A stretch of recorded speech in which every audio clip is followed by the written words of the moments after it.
Humerus is a long bone. It has got an upper end, a lower end, and a shaft. The upper end consists of the head of the humerus, the greater tuberosity, the lesser tuberosity, and a groove between the greater and lesser tuberosity, which is called as the bicipital groove.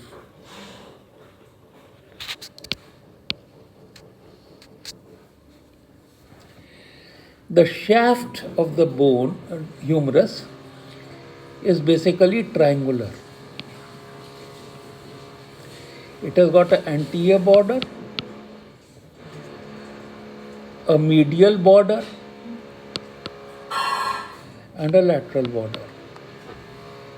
This is the anterior border, this is the medial border, and this is the lateral border. So there is a posterior surface, and the anterior surface is divided into an anterolateral, and anteromedial surface. The lower end consists of the lateral and the medial epicondyles, and these are non-articular, and the articular portion with the head of the radius is the capitellum,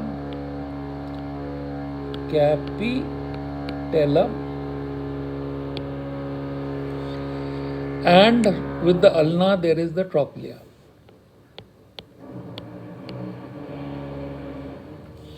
You see, since the trochlea is grooved, therefore it is a hinge joint. The elbow is a hinge joint which will allow flexion and extension only on the side-to-side axis. Only on the side-to-side axis.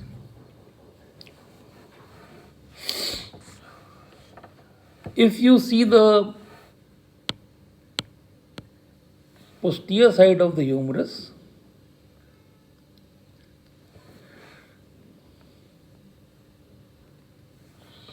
you would see that the upper end, you can see only the head and the greater tuberosity. On the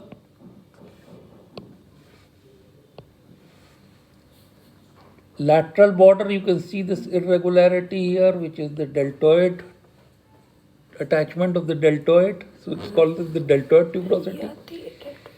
Below it, you can see the groove, which is the groove for the radial nerve. And below, you can see only the medial and the lateral epicondyle and a fossa above the trochlea called the olecranon fossa, because the olecranon goes into it. Now, anterior to this, corresponding to the capitellum, you have the conoid fossa where the head of the radius will go, and you have the coronoid fossa where the coronoid process of the ulna will go, and these fossa are meant to increase the range of flexion. Same way, olecranon fossa is meant to increase the range of extension and provide for a space in the olecranon, or for the olecranon process of the ulna. Now we will go on to attach the muscles and the ligaments around this humerus. So we move this here, and now we will talk of the upper end first.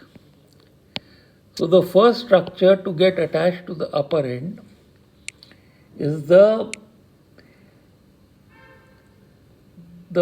biceps tendon arising from the supraglenoid tubercle lies in the bicipital groove, and it converts into the one of the heads of the biceps. The other head of the biceps comes from the coracoid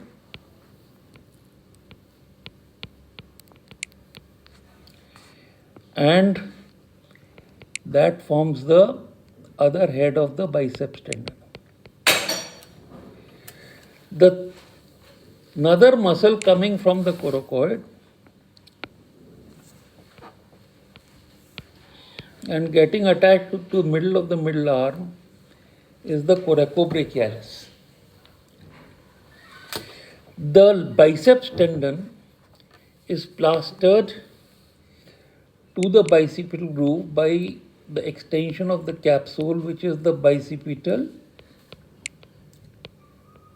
ligament, and here is attached to the anatomical neck is attached the capsule.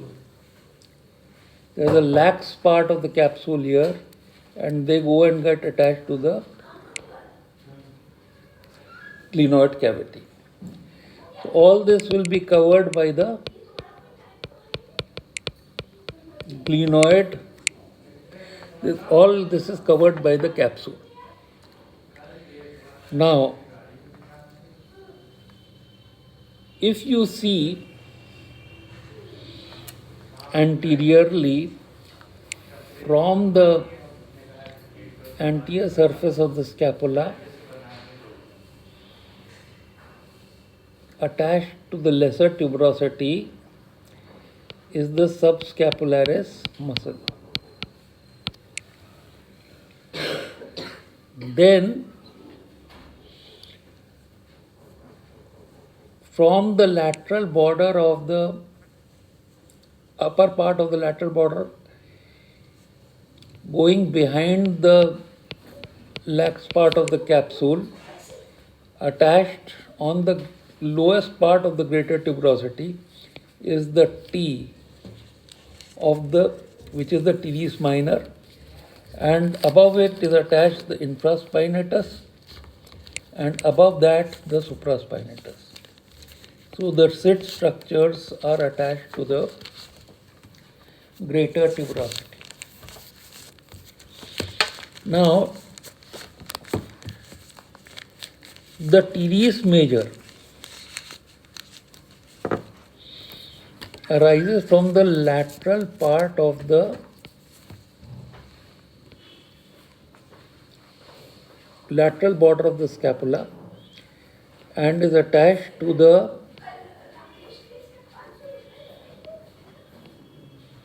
medial lip of the bicipital groove to form the lady between teres major and pectoralis major. So lady between two majors.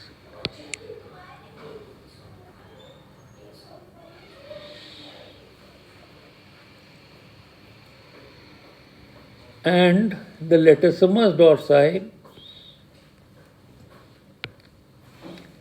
coming from behind the teres major winds round it and is attached to the base of the bicipital groove. So this is the latissimus dorsi winding round the lower border of the teres major.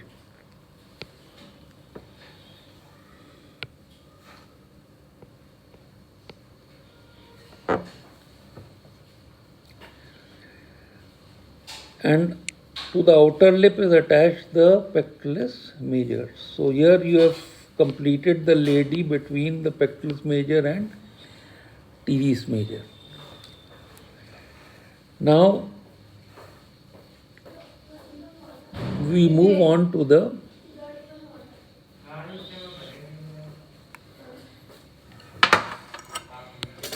quadrangular and the triangular spaces as you see from above.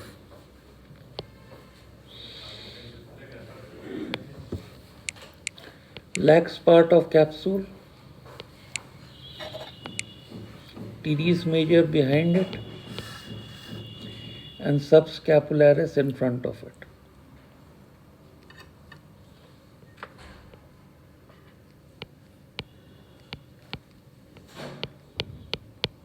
So lax part of capsule sandwiched between subscapularis and teres minor, teres major to the medial lip of the bicipital groove, pectoris major to the lateral lip, latissimus dorsi in between,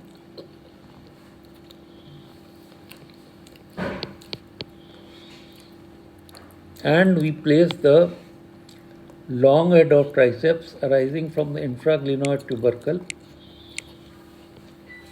This will be visible like this, going behind this in front of the teres minor, behind the subscapularis, and then behind this, forming the quadrangular space, the medial triangular space, and the lateral triangular space. From here we'll place the posterior cord and the upper and the lower subscapular and nerve to latissimus dorsi, and from this quadrangular space we'll pass the axillary nerve, from the triangular space the radial nerve. And of course the axillary nerve is accompanied by the posterior circumflex humeral artery, and the radial nerve is accompanied by the profunda brachii artery. Now the biceps is coming from above. So first we'll go below. We will first of all attach the brachialis tendon coming from this area, surface of the humerus, getting attached to the coronoid. Above this brachialis is coming this biceps tendon attached to the radial tuberosity and having two heads, one coming from the coracoid and the other, the long head, passing through the bicipital groove from the supraglenoid tubercle. Then from the coracoid process is another muscle attached to the middle of the medial border, which is the coracobrachialis. So the musculocutaneous nerve from the lateral cord pierces the coracobrachialis, lies between the biceps and the brachialis, supplying all the three muscles, then emerges here, lies between the brachialis and the brachioradialis. Here will be the brachioradialis, going to the radial styloid. So it lies between the brachialis and brachioradialis. It pierces the deep fascia of the forearm and becomes the lateral cutaneous nerve of forearm. Becomes the lateral cutaneous nerve of forearm. So this is the anterior anatomy of the shaft of humerus. Now we will move on to the posterior anatomy, and in the posterior anatomy you will see that the supraspinatus originates from the supraspinous fossa, passes under the olecranon, is attached here. Then you will be able to see the capsule and its lax part, and this covers the head of the humerus. So here will be the capsule. Then the infraspinatus will arise from here, pass like this, and will be the second muscle to attach to the greater tuberosity. Finally, you will have the teres minor from the lateral border, and this will be the SIT from the posterior side. Then teres major will be going anterior to the humerus and getting attached to the medial lip of the bicipital groove. Then you will have the latissimus dorsi coming from the spine, winding round the teres major and getting attached in the between the two majors. So that is the winding of the latissimus dorsi forming the posterior axillary fold. Then we will make the long head of triceps from the infraglenoid tubercle coming anterior to the teres minor but becoming posterior to the teres major and making and becoming a muscle, which is the tricep muscle, forming the long head. From this part will arise the lateral head, and from the rest of the region here will arise the medial head. So we are making this as separate, this as separate. So these are the three heads of the tricep muscle, and from the quadrangular space here will be passing the axillary nerve and the posterior circumflex humeral artery, and from the lateral triangular space here the radial nerve and the profunda brachii artery. They will be winding round the piercing the lateral intermuscular septum and becoming anterior. So these three heads of the triceps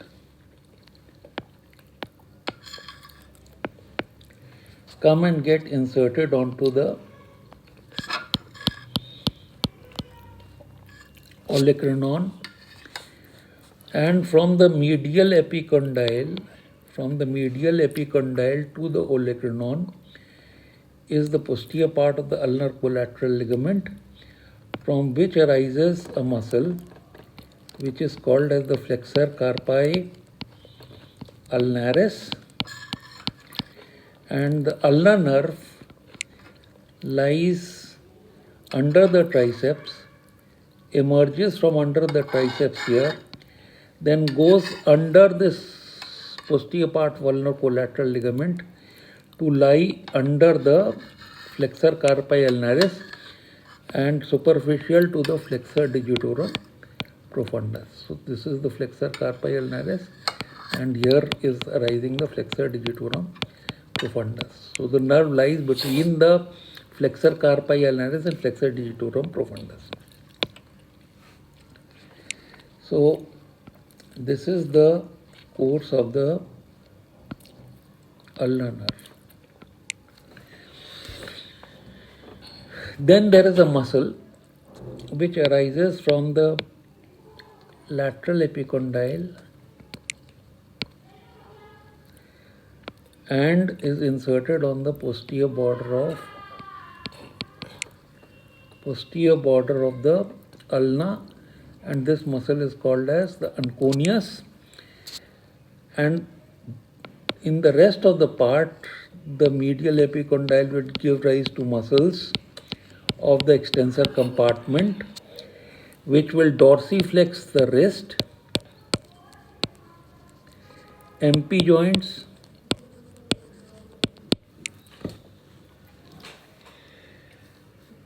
the thumb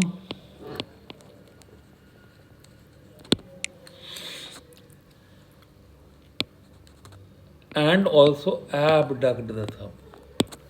Extend and abduct the thumb. So this is called as the common extensor origin.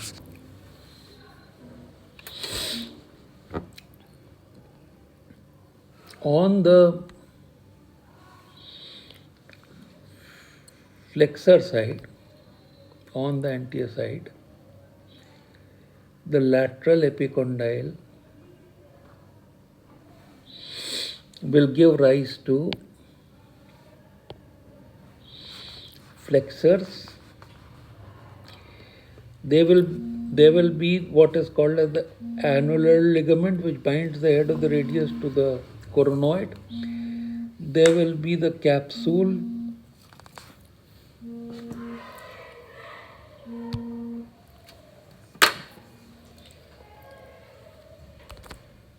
continuing with our discussion of the lower end of the humerus. You see that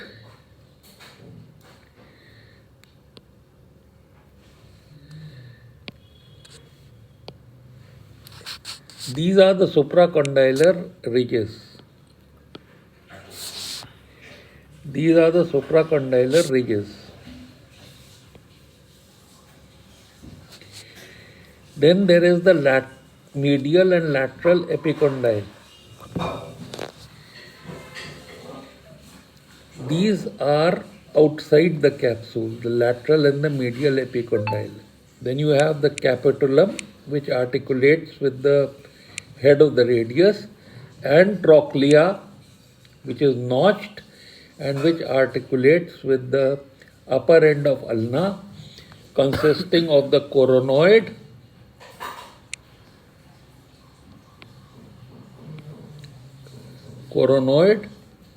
and the olecranon.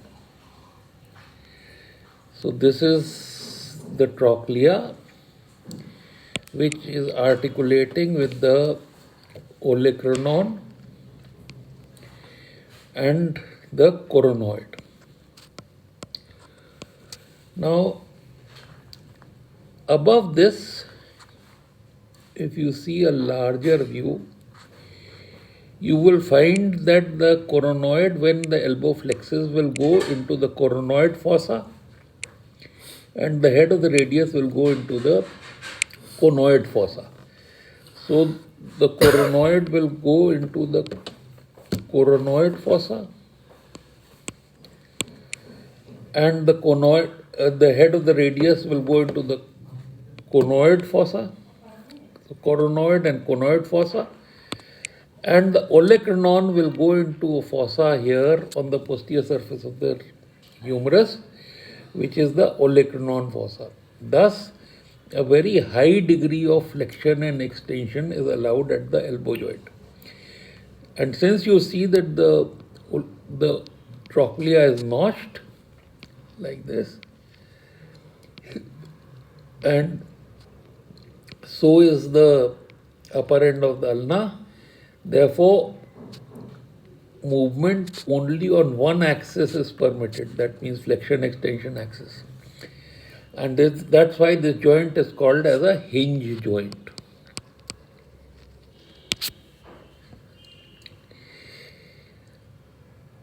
Then the ligaments from the medial epicondyle, you have a ligament which will go to the coronoid. Good evening, sir. And will go to the olecranon.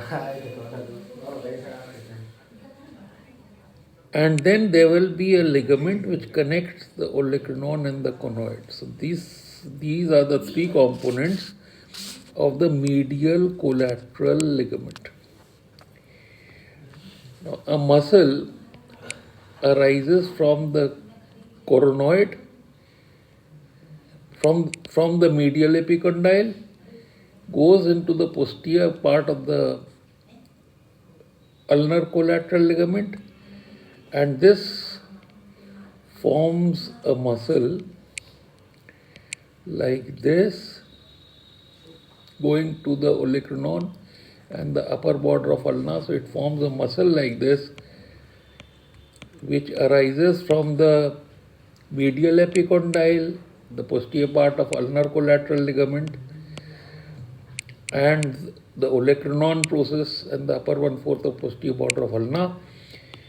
And under this posterior part of ulnar collateral ligament passes the ulnar nerve, which comes to lie under the flexor carpi ulnaris and over the muscle which arises from the ulna itself, and which we will call that muscle flexor digitorum profundus. So it comes to lie between these two muscles.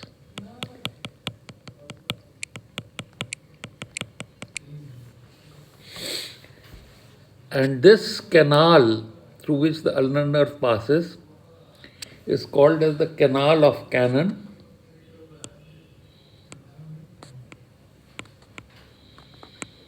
And if the ulnar nerve swells in leprosy, it can be pressed in this canal of Cannon and can be decompressed by removing the posterior part of the ulnar collateral ligament from the medial epicondyle and opening up the canal of Cannon.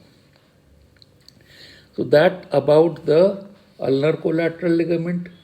From the lateral epicondyle you have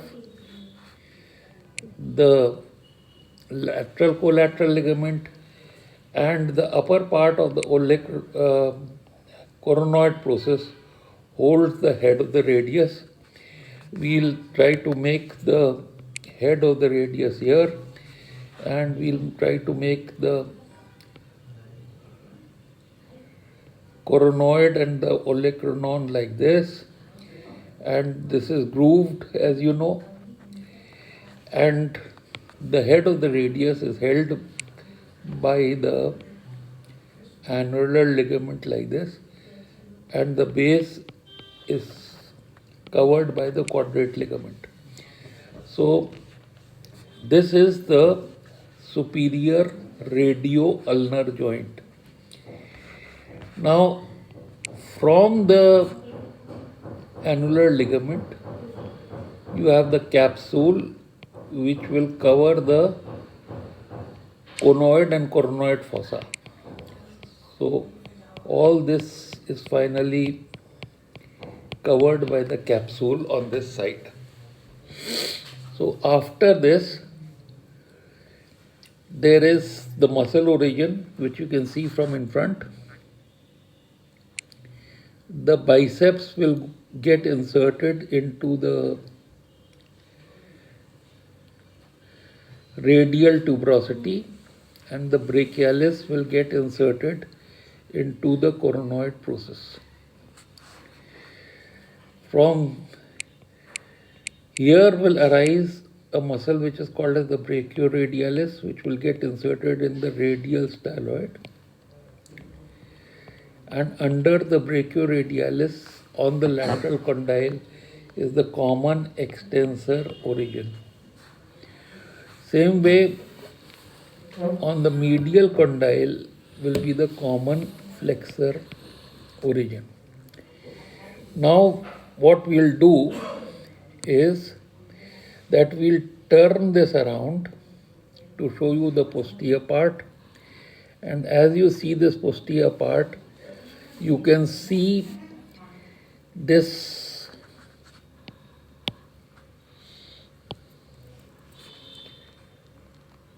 posterior part of the ulnar collateral ligament. We'll make it here. And from the medial epicondyle and posterior part of ulnar collateral ligament, the olecranon process and upper 1/4 of posterior border of ulna will be arising the flexor carpi ulnaris, and the muscle arising from this, below this will be the flexor digitorum profundus, and the ulnar nerve would be coming like this, passing in the canal of Cannon, bounded by the medial epicondyle, the olecranon, and the posterior part of ulnar collateral ligament, and it will then come to lie under the flexor carpi ulnaris, between the flexor carpi ulnaris and flexor digitorum profundus. Now, then this is the olecranon fossa, and the capsule would be covering this olecranon fossa and attached to the olecranon. Now,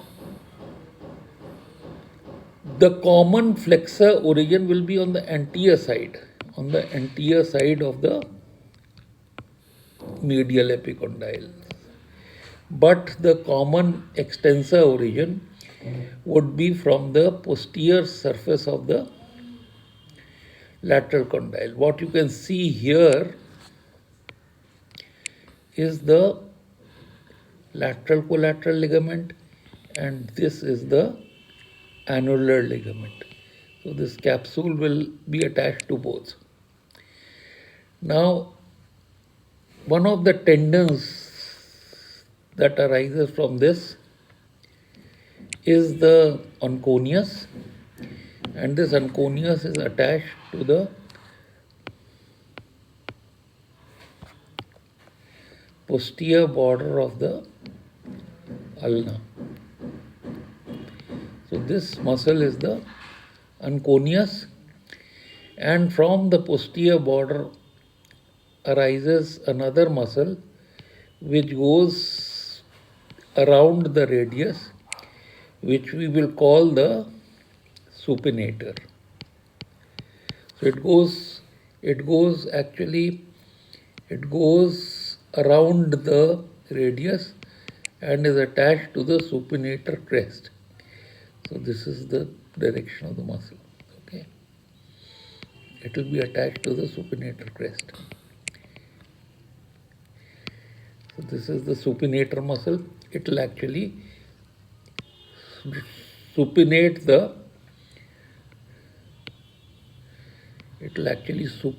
the radius. So here is the radius. So it will supinate it. Okay. So then this is the onconius and this is the supinator. And then after this, you will have all the muscles which will form the common extensor origin on the posterior side. Now on this part of the olecranon is attached the triceps muscle, and on this side you have the brachioradialis, which will be going and getting attached to the radial styloid. Here you will have the radial groove under the triceps. Under the triceps you will have the radial groove in which will be lying the radial nerve, winding around, piercing the lateral intermuscular septum. This is the septum, and becoming anterior and coming to lie between the brachialis and the brachioradialis. Coming to lie between the brachialis on the medial side and brachioradialis on the lateral side. So this is the radial nerve in the radial groove, accompanied by the profunda brachii artery. Above it is the lateral head of triceps, and below it is the medial head of triceps. On this side you will have the medial intermuscular septum connected to the deep fascia. On this side the lateral intermuscular septum connected to the deep fascia. So this finishes the lower end of humerus.